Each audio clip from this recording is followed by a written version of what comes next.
Hello students, इससे पहले हम लोग मोशन के पार्ट 2 पढ़ चुके हैं। अब यहाँ पे मोशन में जहाँ तक अभी लास्ट टाइम हम लोगों ने क्या पढ़ा था, लास्ट टाइम पढ़ा था हम लोगों ने एक्सीलरेशन। ठीक है, एक्सीलरेशन पढ़ा था। तो आज हम लोग इस एक्सीलरेशन के आगे पढ़ेंगे। जल्दी से हम रिवाइंड करा दे रहे हैं। एक्सीलरेशन का मतलब क्या होता है? Change in velocity per unit time. Means कि जो वेलोसिटी चेंज होती है 1 सेकेंड में, अगर मान लिया एक्सीलरेशन गिवन होता है, suppose that a equal to given है 5 मीटर पर सेकेंड स्क्वायर, तो इसका मतलब ये हुआ कि इस ऑब्जेक्ट की जो वेलोसिटी होगी वो हर एक सेकेंड 5 मीटर पर सेकेंड इंक्रीज होगी। मतलब सपोज दैट अभी 10 है तो फिर 15, फिर 20, इस हिसाब से इसकी वेलोसिटी बढ़ती चली जाएगी। तो आज हम लोग कुछ एक्स्ट्रा पढ़ते हैं, जैसे कि यूनिफॉर्म मोशन क्या होता है। यूनिफॉर्म मोशन क्या होता है? तो देखिए, नाम से ही समझ में आ रहा है कि ये यूनिफॉर्म है। यूनिफॉर्म का मतलब क्या होता है? एक जैसा। यानी अगर कोई ऑब्जेक्ट एक जैसे ट्रैवल करे, मीन्स कि वो उसकी जो डिस्टेंस है एक पर्टिकुलर टाइम इंटरवल पे वो चेंज ना हो। मतलब हर वो 1 सेकेंड में या 10 सेकेंड में, जो भी हम टाइम इंटरवल ले रहे हैं उस सेकेंड में वो इक्वल डिस्टेंस कवर करे। ऐसा नहीं कि वो कभी 5 सेकेंड में कभी वो 10 मीटर चल रहा है, कभी वो 5 सेकेंड में वो 2 ही मीटर चल रहा है। ऐसा नहीं होना चाहिए। अगर वो इक्वल टाइम इंटरवल में इक्वल डिस्टेंस कवर करता है तो हम कहेंगे कि वो कैसा है? Uniform motion. ठीक है। If a body covers equal distance in equal interval of time then their motion is said to be uniform motion. अब देखिए, यहाँ पे ये बात तो समझ में आ गई। अब अगर ऐसे ही बात करें कि नॉन यूनिफॉर्म क्या होता है, ठीक है, नॉन यूनिफॉर्म, तो बिल्कुल समझ में आ रहा है कि जैसे यूनिफॉर्म का मतलब क्या होता है कि इक्वल टाइम इंटरवल में इक्वल डिस्टेंस होना चाहिए। नॉन यूनिफॉर्म में क्या होगा कि इक्वल टाइम इंटरवल में नॉन इक्वल डिस्टेंस होंगे। मतलब वो कभी 5 सेकेंड में 10 मीटर जाएगा, कभी 5 सेकेंड में 2 मीटर जाएगा। इस हिसाब से एक फिक्स इंटरवल टाइम में उसकी हर बार डिस्टेंस अलग अलग होगी। क्लियर? अच्छा, यहाँ पे ये जो यूनिफॉर्म मोशन होता है, सिंपल सी बात है कि यहाँ पे इक्वल डिस्टेंस इक्वल टाइम। इसका मतलब ये हुआ कि इसका जो v है वो कांस्टेंट होगा।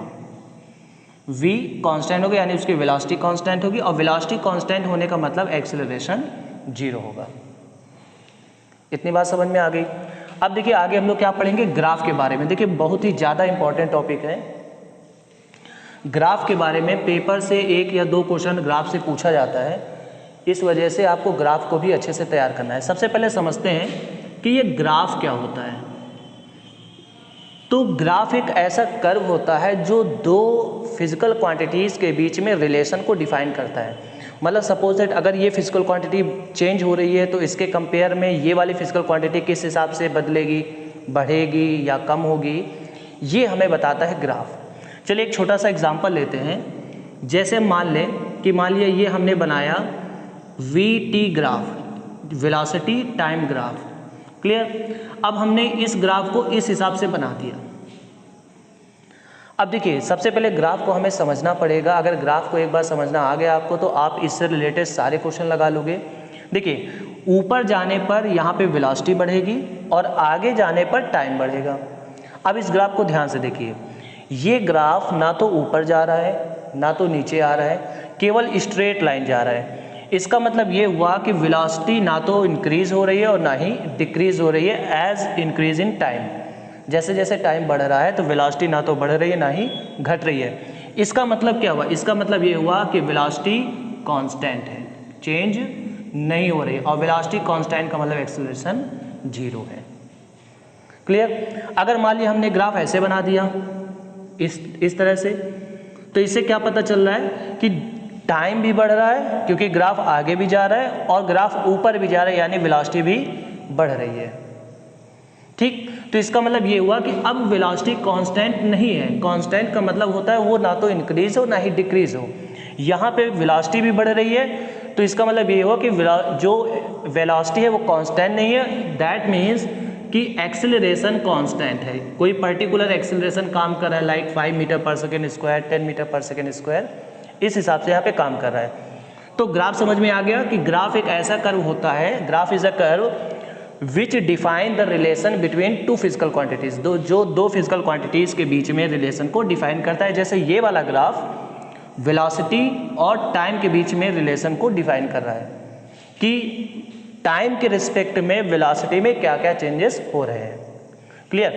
आज की क्लास में जो मेनली ग्राफ है वो हम बताए दे रहे हैं, जो मेन सबसे ज़्यादा पूछे जाते हैं। एक होता है distance time graph, distance time graph. दूसरा हो गया स्पीड टाइम। तीसरा जो सबसे ज़्यादा मोस्ट इंपॉर्टेंट है वो है वेलोसिटी टाइम ग्राफ, ठीक है। और उसके बाद एक्सेलरेशन टाइम ग्राफ भी हो सकता है। तो ग्राफ तो कैसे भी बनाया जा सकता है, लेकिन जो मोस्टली आप लोगों से पूछा जाएगा वो है डिस्टेंस टाइम, वेलोसिटी टाइम, ठीक। अगर हम इस कर्व की, इस ग्राफ की बात करें तो ऐसा ग्राफ जो डिस्टेंस और टाइम के बीच में रिलेशन को बताए वो डिस्टेंस टाइम ग्राफ हो गया। जो वेलोसिटी और टाइम के बीच में बताए वो वेलोसिटी टाइम ग्राफ हो गया। इसके कुछ इंपॉर्टेंट पॉइंट्स हैं वो हम यहाँ लिखे दे रहे हैं, इसको आपको अच्छे से तैयार कर लेना है। जैसे मान लो पहला हम यहाँ पे ले रहे हैं वेलोसिटी टाइम ग्राफ, क्योंकि यही ज़्यादा इंपॉर्टेंट है, वीटी ग्राफ, ठीक है। वीटी ग्राफ ये सबसे ज़्यादा इंपॉर्टेंट है, तो इसी को हम यहाँ पे पहले बता रहे हैं। अब देखिए इसमें टोटल 3 टाइप के ग्राफ बन सकते हैं, वो तीनों टाइप यहाँ पे हम बनाए दे रहे हैं, और इससे आपको समझ में आ जाएगा कि इस ग्राफ से क्या रिजल्ट निकल रहा है। तो सपोज दैट ये वी हो गया, ये टी हो गया। अब देखिए यहाँ पे मैं अगर हम मान लो हमने ये ग्राफ बना दिया ऐसे, अब इससे क्या पता चल रहा है कि वेलोसिटी ना तो बढ़ रही है ना तो घट रही है। इसका मतलब क्या है कि वेलोसिटी क्या है, कांस्टेंट है, और वेलोसिटी कांस्टेंट होने का मतलब एक्सेलरेशन क्या है, 0 है। दूसरा ग्राफ मान लिया हमने ऐसे बना दिया, तो इसका मतलब ये हुआ कि जो वेलोसिटी है, वेलोसिटी ये क्या हो रही है, इंक्रीज हो रही है। अब अगर वेलोसिटी इंक्रीज हो रही है तो इसका मतलब इसमें कुछ ना कुछ तो एक्सेलरेशन काम कर ही रहा है, यानी एक्सेलरेशन कांस्टेंट है। क्लियर। इसके बाद जो तीसरा ग्राफ बनता है वो ऐसे बनता है। अब देखिए ये यहाँ पे लीनियर ग्राफ था, लीनियर का मतलब हुआ कि एक्सेलरेशन कांस्टेंट है, लेकिन ये जो ग्राफ होता है इसको बोला जाता है एक्सपोनेंशियल ग्राफ। ये एक्सपोनेंशियल ग्राफ का मतलब होता है कि यहाँ पे वेलोसिटी बढ़ तो रही है लेकिन टाइम के रिस्पेक्ट में ये बहुत तेज़ी से बढ़ रही है। इसका मतलब ये हुआ कि वेलोसिटी भी, जो इसमें जो एक्सेलरेशन है वो भी कांस्टेंट ना होकर के वेरिएबल है, मतलब इसमें इसका एक्सेलरेशन भी बढ़ रहा है। इसमें क्या था, इसमें एक पर्टिकुलर एक्सेलरेशन काम कर रहा था, लाइक 5 मीटर पर सेकेंड स्क्वायर, 10 मीटर पर सेकेंड स्क्वायर, लेकिन यहाँ पर क्या है कि एक्सेलरेशन भी बढ़ रहा है, कभी 5 मीटर पर सेकेंड स्क्वायर, फिर 10 मीटर पर सेकेंड स्क्वायर, फिर 20 मीटर पर सेकेंड स्क्वायर। टाइम के रिस्पेक्ट में एक्सेलरेशन भी इंक्रीज कर रहा है, जिससे इसकी जो स्पीड है वो बहुत तेज़ी से बढ़ रही है, ठीक है। तो आई थिंक ये पूरा ग्राफ समझ में आ गया होगा। यही 3 टाइप के ही ग्राफ होते हैं। अगला जो ग्राफ है वो है डीटी ग्राफ। अब डीटी ग्राफ मतलब यहाँ पे डी होगा, डीटी ग्राफ में यहाँ पे डी हो जाएगा।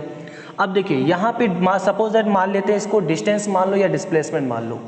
अगर हम मान लो डिस्टेंस मान लेते हैं तो ये क्या बता रहा है ग्राफ, ग्राफ ये बता रहा है कि डिस्टेंस बढ़ नहीं रही है, डिस्टेंस कभी कम नहीं होती। पहले ये बात समझ लो, अगर कोई मूविंग बॉडी है तो उसके लिए भी कभी भी डिस्टेंस कम नहीं होती, डिस्प्लेसमेंट कम हो सकता है। तो चलिए इसको हम डिस्प्लेसमेंट ही मान ले रहे हैं। तो डिस्प्लेसमेंट है, तो यहाँ से डिस्प्लेसमेंट में समझ में आ रहा है कि ना तो यहाँ डिस्प्लेसमेंट ज़्यादा हो रहा है ना ही डिस्प्लेसमेंट कम हो रहा है। इसका मतलब क्या है, इसका मतलब ये है कि इसकी वेलोसिटी 0 है, यानी ये ऑब्जेक्ट क्या है, रेस्ट में है। क्योंकि जब कोई चीज़ रेस्ट में होती है तो ना तो उसका डिस्प्लेसमेंट बढ़ता है ना तो घटता है, वो एक जगह स्टेबल रहता है। तो वही चीज़ यहाँ से समझ में आ रहा है कि इसका जो डिस्प्लेसमेंट है वो ना तो इंक्रीज हो रहा है ना डिक्रीज हो रहा है, इसका मतलब इसकी वेलोसिटी 0 है।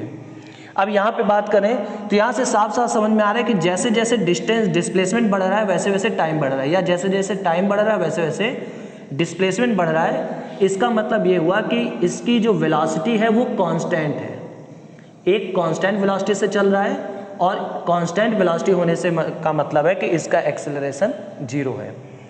अब यहाँ पे अगर देखें तो देख रहे हैं कि इसकी जो डिस्प्लेसमेंट है वो टाइम के रिस्पेक्ट में तेज़ी से बढ़ रही है। इसका मतलब ये हुआ कहीं ना कहीं इसकी वेलोसिटी जो है वो इंक्रीज कर रही है,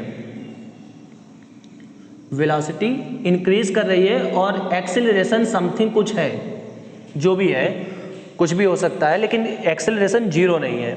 और यहाँ पे इसकी वेलोसिटी इंक्रीज करे, क्योंकि देखो वेलोसिटी का मतलब क्या होता है, अगर मान लिया वेलोसिटी 5 मीटर पर सेकेंड है, इसका मतलब ये हुआ कि वो 1 सेकेंड में 5 मीटर डिस्टेंस कवर करेगा, 1 सेकेंड में 5 मीटर डिस्टेंस। तो अब इसकी वेलोसिटी अगर लगातार बढ़ रही तो हर बार जो पर सेकेंड उसकी डिस्टेंस होगी वो भी बढ़ेगी। तो आई थिंक ये पूरा ग्राफ समझ में आ गया होगा। नोट्स आपको डिस्क्रिप्शन में मिल जाएंगे, वहाँ आप जाके डाउनलोड कर लीजिए। हैव अ गुड डे, जय हिंद।